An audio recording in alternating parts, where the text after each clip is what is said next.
Halo semua, perkenalkan nama saya Jonathan Chombing. Dan kali ini di kesempatan ini saya akan membahas sedikit apa itu yang namanya Echinodermata.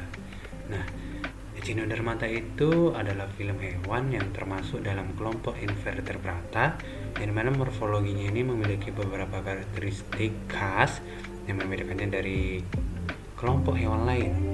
Dan pada pembahasan ini kita akan membahas 3 topik, yaitu morfologi, distribusi ekologi, dan fisiologis terhadap lingkungannya. Yang pertama itu adalah morfologi. Yang pertama itu ada simetri radial, yang dimana Echinodermata memiliki sistem radial yang berarti tubuh mereka bisa dibagi menjadi bagian yang sama jika diiris melalui pusatnya. Simetri ini biasanya terlihat dalam bentuk kelompok lengan atau tentakel yang tersebar secara radial. Lalu yang kedua ada endoskeleton, yang dimana Echinodermata memiliki kerangka internal yang disebut endoskeleton. Yang endoskeleton ini terdiri dari struktur yang keras dan berhubungan erat dengan kulit. Yang ketiga ada tube feet, yang dimana Echinodermata memiliki struktur khusus yang disebut tube feet yang berhubungan dengan sistem vaskular air, yang dimana berperan dalam pergerakan, penempelan pada substrat, dan pengambilan makanan. Tube feet ini juga berperan dalam respirasi dan ekskresi. Lalu yang keempat ada sistem vaskular air, yang dimana Echinodermata memiliki sistem vaskular air yang unik yang digunakan untuk pergerakan, pengambilan makanan, dan juga respirasi. Yang kelima itu ada kulit yang ditutupi oleh sipanya atau bulu halus. Yang dimana kulit Echinodermata biasanya dilapisi oleh sipanya atau bulu halus yang membantu melindungi tubuh dan berfungsi sebagai alat sensorik. Selanjutnya ada distribusinya. Echinodermata tersebar di berbagai habitat di seluruh dunia, baik di perairan laut, dangkal maupun laut dalam. Mereka dapat ditemukan di samudra, laut tropis, lautan dangkal, terumbu karang, hingga daerah kutub. Distribusi ekologi Echinodermata dapat mencakup beberapa habitat, yaitu habitat terumbu karang, yang dimana Echinodermata seperti bintang laut dan teripang sering ditemukan di terumbu karang. Mereka berperan penting dalam struktur dan berkelanjutan terumbu karang, serta berperan dalam siklus nutrisi dan pengaturan populasi organisme lain. Lalu yang kedua ada di zona pasang surut, yang dimana Echinodermata seperti bulu babi dan teripang biasanya dapat ditemukan di zona pasang surut, baik di pantai berpasir maupun berbatu. Mereka memiliki adaptasi khusus untuk bertahan hidup dalam fluktuasi air pasang dan surut yang berbeda. Yang ketiga ada zona laut dangkal, yang mana beberapa jenis Echinodermata seperti bintang laut dan teripang mendiami perairan laut dangkal di dekat pantai. Mereka dapat ditemukan di sepanjang pantai berbatu, di terumbu karang dangkal, atau di perairan laut dangkal dengan substrat pasir atau lumpur. Baru yang keempat ada zona laut dalam, yang mana Echinodermata juga dapat ditemukan di perairan laut dalam yang jauh dari pantai. Beberapa contohnya adalah bintang laut dan mawar laut yang hidup di kedalaman laut yang cukup dalam.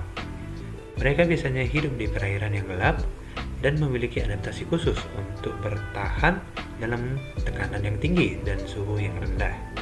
Baru yang kelima ada zona kutub, yang dimana Echinodermata juga ditemukan di perairan kutub, baik di kutub utara maupun di kutub selatan. Beberapa contoh adalah teripang dan bintang laut kutub. Mereka hidup di bawah lapisan es dan beradaptasi dengan suhu dingin yang ekstrim. Baru ada fisiologisnya, yang dimana Echinodermata memiliki beberapa adaptasi fisiologis yang memungkinkan mereka bertahan dan berfungsi secara efektif dalam lingkungan laut yang beragam. Beberapa adaptasinya itu yang pertama ada sistem vaskular air, yang mana Echinodermata memiliki sistem vaskular air yang unik, juga dikenal sebagai sistem ambulakral, yang mana sistem ini terdiri dari jaringan saluran air dan kaki tabung yang digunakan untuk pergerakan, pemakanan, dan pertukaran gas. Sistem ini memungkinkan mereka mengatur tekanan tubuh internal dan berperan dalam gerakan dan sirkulasi air di dalam tubuh. Baru yang kedua ada regenerasi, di mana echinodermata memiliki kemampuan regenerasi yang luar biasa. Jika mereka kehilangan sebagian atau bahkan seluruh tubuh mereka dapat memperbarui dan meregenerasi bagian yang hilang.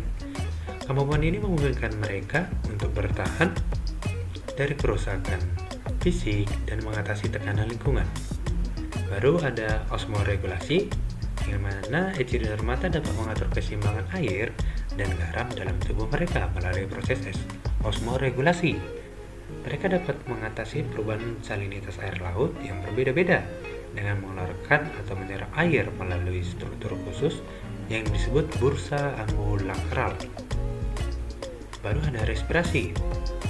Echinodermata melakukan pertukaran gas melalui permukaan tubuh mereka. Beberapa spesies memiliki struktur pernapasan khusus yang disebut papula, yang mana papula ini membantu dalam pertukaran gas di antara lingkungan air dan jaringan tubuh. Pertukaran gas juga terjadi melalui sistem vaskular air mereka. Baru ada detoksifikasi, yang mana echinodermata memiliki kemampuan untuk mengatasi toksin dalam lingkungan mereka. Mereka dapat mengeluarkan atau mengubah bahan kimia beracun yang mereka peroleh dari makanan atau lingkungan. Kesimpulannya, echinodermata adalah kelompok hewan laut yang menarik dengan morfologi yang unik, distribusi ekologi yang luas, dan adaptasi fisiologi terhadap lingkungan. Memahami karakteristik ini membantu kita menghargai peran penting echinodermata dalam ekosistem laut dan pentingnya menjaga kelestarian populasi mereka. Studi lanjut tentang morfologi, distribusi ekologi, dan fisiologi echinodermata akan memberikan wawasan yang lebih dalam tentang kehidupan di laut. Oke, cukup sekian dari saya. Terlebih dan kurang saya mohon maaf, dan terima kasih.